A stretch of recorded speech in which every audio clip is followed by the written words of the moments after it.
According to a recent report by the National Council on Teacher Quality, the first-time pass rate for pre-service elementary teachers taking the multiple subjects praxis exam is 46% across all subtests, and 25% of these teachers have yet to pass the exam after multiple attempts.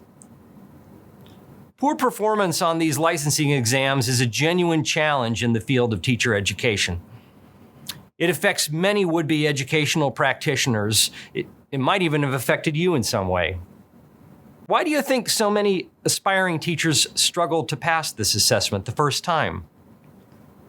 Well, it could be that many of the people taking the assessments are not good at taking formal written assessments. It could be the skills measured have been forgotten or never learned in the first place by those who take the assessments. Some people don't prepare for a formal assessment until after they've taken it once, so they know what to look for in their preparation.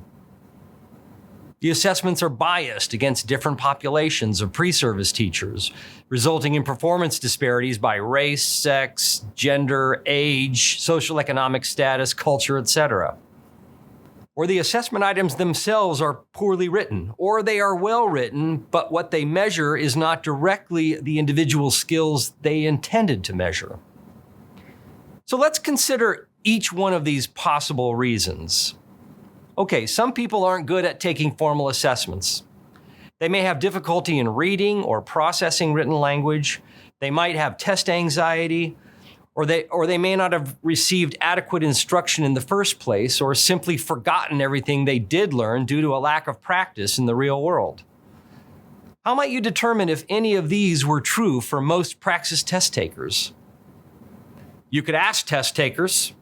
You could correlate how poor praxis performers perform on other formal assessments, like a driver's license test or the SATs.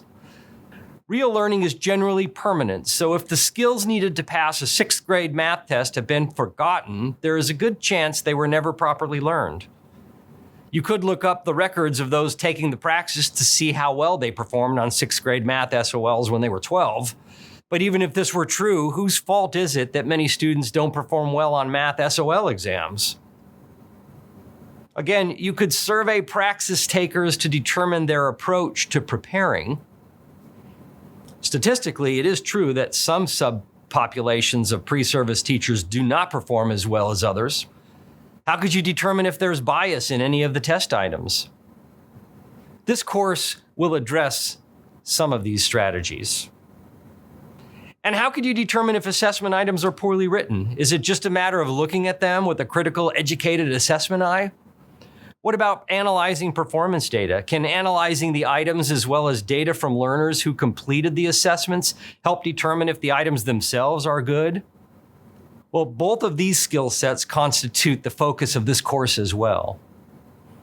So this course is designed to help you improve your professional practice by focusing on your development of skills that generally define the very first category of professional learning outcomes detailed in the Virginia Regulations for Teacher Development.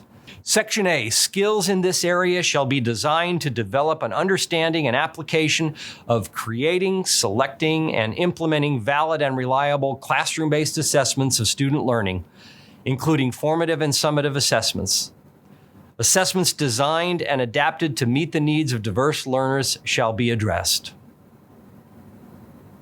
To help you effectively learn all the skills detailed in the course syllabus, you will experience 4 separate guiding cases that provide real-world contexts for learning the course outcomes. These cases correspond to the 4 parts the course is organized around. So part 1, the assessment big picture. The case we're using has to do with the U.S. citizenship exam. Part 2, developing and/or evaluating effective assessment items. The case you're going to be using is evaluating the potential of AI-generated assessment items. Part 3, assessing products of context-driven instruction. The case we're using here is the evaluation and use of existing or AI-developed rubrics to support the learning of 21st century skills. And for part 4, using assessments and assessment data to improve instructional practice. The case you're going to be using addresses analyzing assessment results, or what I sometimes call much ado about nothing. Within each case, you will be assigned formal readings from the course text, and you will need to complete reading reflections for each assigned book chapter. I do think you will enjoy the book itself. It's written by James Popham, an expert in the field of assessment and an all-around funny and charming person. And the most impactful experiences you will complete in this course in terms of your grade are the 4 written exams, one for each part of the course. These exams are all selected response, meaning you will always have to make choices for each item. Now, this can be a blessing and a curse because it means that your time commitment for completing these assessments is fairly minimal compared to the completion of big projects, but it also means that your overall grade is dependent on these relatively small learning experiences.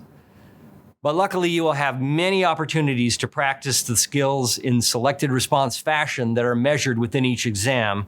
So by the time you take the exams, you should be pretty well prepared. Now, as mentioned in my personal introduction, my role in this course is to decide what I think is important for you to learn about assessment, to provide you with contexts that can provide meaning and purpose to learning the specified learning objectives, and to author assessments that can help you determine if you have learned the intended outcomes. And finally, I just want to emphasize the inherent value of this course. As professional educators, you will be faced with assessment issues daily, hourly, in fact. And the better prepared you are for such experiences, the more effective teacher you will become, whether you were just starting out in your teaching career or have been working in the classroom for decades. So good luck, and I hope you have some fun along the way.